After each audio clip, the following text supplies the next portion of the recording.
तुझे कौन रोक पाएगा, तू तो खुद आग है। तुझे कौन रोक पाएगा, तू तो खुद आग है। हंसते हंसते यूं ही तू दरिया पार कर जाएगा। नमस्कार दोस्तों, एक बार फिर से आप सभी का स्वागत है हमारे YouTube channel target only exam पे। आज के इस एपिसोड में हम लोग पढ़ेंगे उपराष्ट्रपति के बारे में। जो उपराष्ट्रपति का पद है हमारे संविधान के अंदर, वह यूनाइटेड स्टेट्स ऑफ अमेरिका के संविधान से लिया गया है ना। जो अमेरिका के संविधान है उसमें उपराष्ट्रपति का पद के बारे में जानकारी है, तो वहीं से हमारे संविधान में जो उपराष्ट्रपति का पद है उसका सोर्स कहाँ है, स्रोत कहाँ है, तो अमेरिका का संविधान है। अनुच्छेद 63 में भारत का एक उपराष्ट्रपति होगा उसके बारे में कहा गया है ना। तो कौन से अनुच्छेद में कहा गया है कि भारत का एक उपराष्ट्रपति होगा, तो अनुच्छेद 63। अनुच्छेद 64 जो है वो उपराष्ट्रपति जो है राज्यसभा का पदेन सभापति होगा।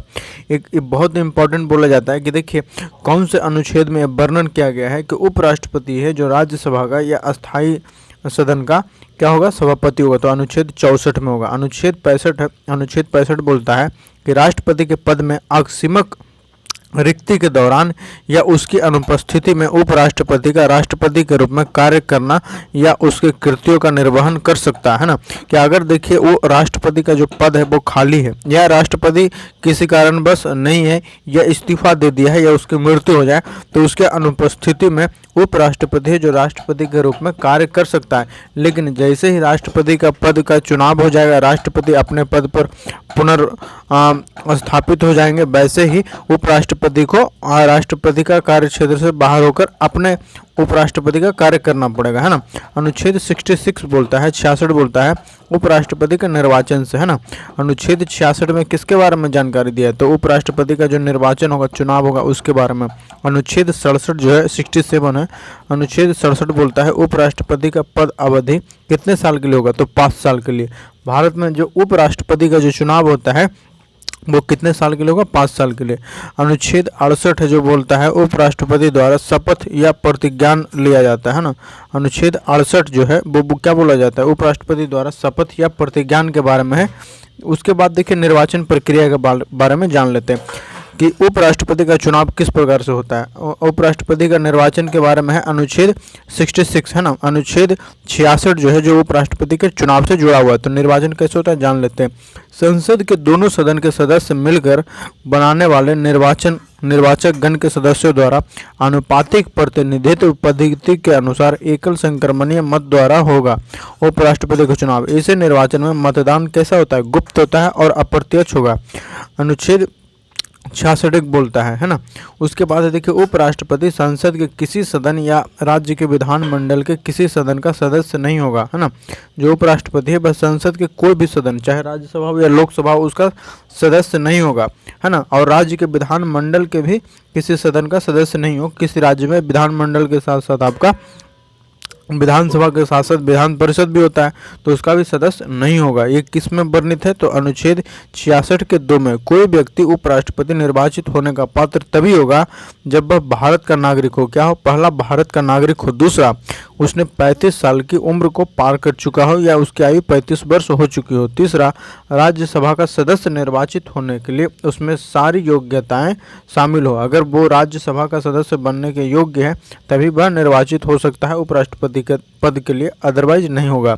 चौथा है कोई लाभ का पद धारण नहीं किया हो। लाभ का पद मतलब ऑफिस ऑफ प्रॉफिट, है ना।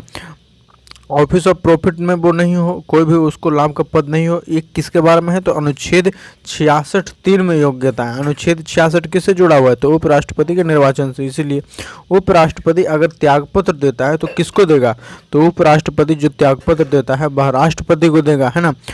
उपराष्ट्रपति का पद का अवधि कितना होता है, तो 5 साल के लिए उसका कार्यकाल होता है। पद से कैसे हटाया जा सकता है उपराष्ट्रपति को, तो देखिए उपराष्ट्रपति राज्यसभा के ऐसे संकल्प द्वारा अपने पद से हटाया जा सकेगा जिसे राज्यसभा के तत्कालीन समस्त सदस्यों के बहुमत ने पारित किया है और जिससे लोकसभा सहमत हो।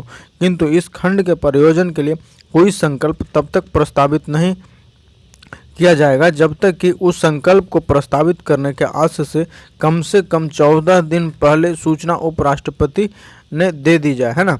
मतलब उपराष्ट्रपति को हटाने का जो प्रक्रिया है उसको शुरू करने से कम 14 दिन पहले उपराष्ट्रपति को इसके बारे में जानकारी देना जरूरी है। ऐसा ही राष्ट्रपति के समझ में भी है। राष्ट्रपति के ऊपर महाभियोग लगाने से पहले उनको 14 दिन पूर्व उनको यह जानकारी देना अनिवार्य है। वैसे ही बोला जाता है उपराष्ट्रपति को हटाने के लिए क्या करना पड़ेगा, प्रस्ताव पारित करना पड़ेगा। प्रस्ताव कहाँ, जब भी उपराष्ट्रपति को हटाने के लिए प्रस्ताव पारित करना तो राज्यसभा में पहले करना पड़ेगा, जबकि राष्ट्रपति के संबंध में ऐसा नहीं है। राष्ट्रपति को हटाने के लिए लोकसभा या राज्यसभा दोनों में से किसी सदन में प्रस्ताव को लाया जा सकता है, लेकिन उपराष्ट्रपति को हटाने के लिए पहले राज्यसभा में ही आपका प्रस्ताव को लाया जाएगा। उसके बाद है केवल जो बहुमत है 51% होना चाहिए, मतलब आधे जितने भी सदस्य हैं उसके आधे से एक ज़्यादा होना चाहिए, है ना। 51% होना चाहिए। उसके बाद लोकसभा में जाता है। लोकसभा उसको क्या करता है, लोकसभा भी आपका साधारण बहुमत बोलते हैं जिसको, कि आधा होना चाहिए, उससे पारित कर दे,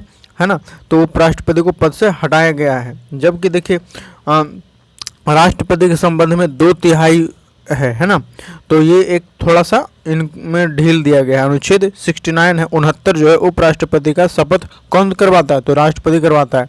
उपराष्ट्रपति को उपराष्ट्रपति अगर त्यागपत्र भी देता है तो किसको देगा, राष्ट्रपति को। उपराष्ट्रपति का शपथ भी कौन दिलवाता है, तो राष्ट्रपति।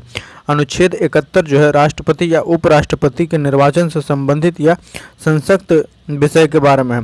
राष्ट्रपति या उपराष्ट्रपति के निर्वाचन से उत्पन्न सभी शंकाओं का विवादों की जांच और विनिश्चय उच्चतम न्यायालय द्वारा किया जा सकता है। सिर्फ और सिर्फ कहाँ किया जा सकता है, सुप्रीम कोर्ट में किया जाएगा। उसका विनिश्चय अंतिम होगा, अगर जो सुप्रीम कोर्ट कह दे वही मानना पड़ेगा, है ना। तो बोला जाता है कि देखिए अगर राष्ट्रपति उपराष्ट्रपति के चुनाव से संबंधित कोई गड़बड़ी हो जाए तो उसका जांच कहाँ होगा, उसके बारे में उसके विवादों का निपटारा कहाँ होगा, तो सुप्रीम कोर्ट में होगा। और सुप्रीम कोर्ट का निर्णय क्या होगा, अंतिम होगा। उनको सर्वमान्य रूप से स्वीकार करना पड़ेगा। तो इसी के साथ इस वीडियो को समाप्त करते हैं। मिलते हैं जल्दी नए वीडियो में।